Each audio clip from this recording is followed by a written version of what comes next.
Statement 1 क्या कहता है?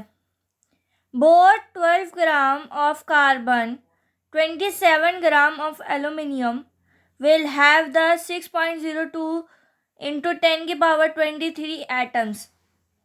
मतलब कार्बन का मास नंबर कितना है? 12 ग्राम। एल्यूमिनियम का मास नंबर कितना है? 27 ग्राम।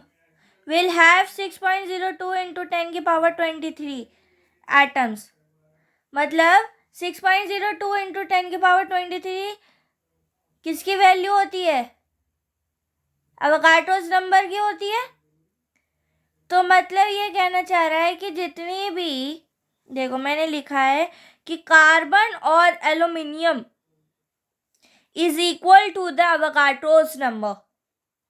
मतलब एवोगाड्रोस नंबर जो होता है ना, वो क्या होता है? 6। एवोगाड्रोस नंबर का वैल्यू होती है 6.02 इंटू 10 की पावर 23। एवोगाड्रोस नंबर की वैल्यू क्या होती है? 6.02 इंटू 10 की पावर 23। मतलब जो कार्बन और एल्यूमिनियम का जो मास नंबर है वो इक्वल है एवोगाड्रोस नंबर के। ये सच है या नहीं है आप बताना। स्टेटमेंट 1 ये कह रहा है। स्टेटमेंट 2 क्या कहता है? Gram atomic mass of an atom element contains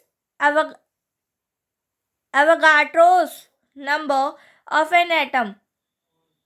contain मतलब होता है रखना। मतलब ग्राम एटॉमिक मास जो होता है कोई भी एलिमेंट का, वो रखता क्या है? एवोगाड्रोस नंबर रखता है कोई भी एक एटम में। तो देखो स्टेटमेंट आंसर क्या कह रहा है? Statement 1 is true. स्टेटमेंट 1 जो था वो ट्रू था। Statement 1 is true. स्टेटमेंट 2 जो स्टेटमेंट 2 थी is true. Statement 2 is correct explanation of statement 1। मतलब स्टेटमेंट 2 जो है वो करेक्ट एक्सप्लेनेशन है स्टेटमेंट 1 के लिए। तो यही इसका आंसर है। ठीक है। Gram atomic mass means of 1 mole. Gram atomic mass means 1 mole of an atom. Gram molecular mass means in the mass of 1 mole of an molecule.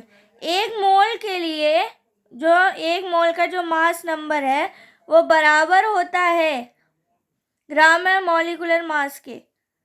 ठीक है। मतलब ये कह रहा है कि ग्राम मॉलिक्यूलर मास जो है एक मोल के बराबर होता है। एक मोल जो है वो बराबर होता है एक मॉलिक्यूल के।